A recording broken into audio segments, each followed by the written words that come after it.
tal amigos? Mi nombre es José Pinto Casarrubias, soy reportero de Contrapunto Noticias. En mi videocolumna anterior hablamos sobre la policía preventiva y el tema de inseguridad, que es lo que más aqueja a los ciudadanos. En esta ocasión le dedicaremos unos minutos a la PGR Delegación Quintana Roo y a su ya normal desinterés por combatir los delitos relacionados con la delincuencia organizada, pues es que en lo que va del año ya suman 63 ejecuciones solamente en Cancún, el destino turístico más importante del país, donde diversas células criminales operan al menos desde hace 15 años y la PGR, como de costumbre, brilla por su ausencia. Y es que salvo la ejecución de Héctor Cacique o el atentado a la Fiscalía General del Estado, la PGR solo ha ejercido su facultad de atracción en este y otros contados casos, de los que, por cierto, no ha resuelto ninguno. En Quintana Roo, la dependencia federal no ha hecho prácticamente nada en el combate a la delincuencia organizada y ha dejado a su suerte a las autoridades estatales en una lucha que difícilmente ganarán sin el apoyo federal y militar. Desde que la PGR fue desmantelada en diciembre del 2004, tras la ejecución de 3 agentes federales y la captura de sus altos mandos, la dependencia federal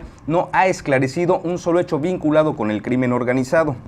Pero estas omisiones y nulas acciones no son cosa nueva, incluso con su propia gente, pues en 2006 fue ejecutado el entonces subdelegado de Procedimientos Penales A, Sam Rodríguez, quien fue emboscado a unos metros del edificio de la PGR y jamás se volvió a mencionar algún avance en la indagatoria, salvo la detención de 2 bailarinas que evidentemente solo fueron chivos expiatorios. Ante esta situación, la ciudadanía se siente indefensa, pues la credibilidad de la PGR es cada vez menor, pero si esto le agregamos que la desconfianza se extiende al resto de las corporaciones policíacas con sus evidentes vínculos con organizaciones criminales, la cosa no solo se agrava, sino que es atemorizante no solo en Quintana Roo, sino en todo el país.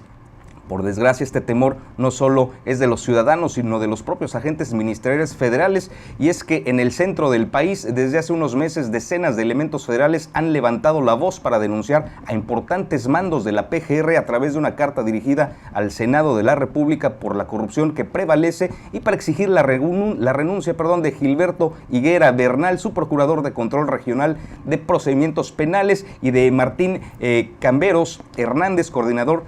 de Supervisión y Control Regional. Este sería el segundo escrito que envían. El primero fue dirigido a Enrique Peña Nieto,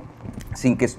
obtuvieran alguna respuesta satisfactoria. Se dice que estos personajes designan a los delegados y subdelegados en las representaciones de todo el país y aseguran los denunciantes que ambos están ligados con la delincuencia organizada a través de los delegados de cada estado. Además, denunciaron de manera anónima, por temor a represalias, la desaparición en enero de 2 elementos adscritos a la unidad especializada en investigación de delitos en materia de secuestros del Aceido. Es evidente que la inoperancia en la delegación Quintana Roo tiene que ver forzosamente con indicaciones precisas de altos mandos de la dependencia federal desde el centro del país para hacerse de la vista gorda en asuntos relacionados con la delincuencia organizada, situación delicada, pero más grave aún que los propios agentes federales, en este caso de la Ciudad de México, teman por sus vidas al denunciar a sus jefes por la corrupción existente, aunque sin duda es de aplaudirse. Pero esta situación de denunciar la corrupción desde el interior de la PGR tampoco es algo nuevo. Basta recordar en 2014 cuando la abogada Yolanda Rivas, quien tenía 3 años en la PGR, primero en Coahuila y luego en Quintana Roo, donde fue subdelegada de Procedimientos Penales, acusó públicamente a la entonces delegada en Quintana Roo, Aurora Mora Morales, por privación ilegal de la libertad, y aseguró que la entonces titular de la dependencia solapó las irregularidades y corruptelas que existen o que existían al interior de la delegación. Incluso la ex subdelegada dijo que fue enviada a Cancún tras descubrir las extorsiones de parte de ministerios públicos en Torreón, y entonces quien fuera delegado en Coahuila negoció su cambio, pues ya le estorbaba, pero una vez en la delegación de Cancún se volvió también una pieza incómoda para Aurora Mora, que demuestra la red de complicidades de la PGR en todo el país. De 2002 a la fecha han pasado innumerables delegados por Quintana Roo, algunos incluso han sido apresados por sus aparentes vínculos con la delincuencia organizada, y el caso más sonado fue el de Nicolás Hernández Mendoza, sentenciado a 25 años de cárcel en 2011 por delincuencia organizada y contra la salud. Muchas gracias.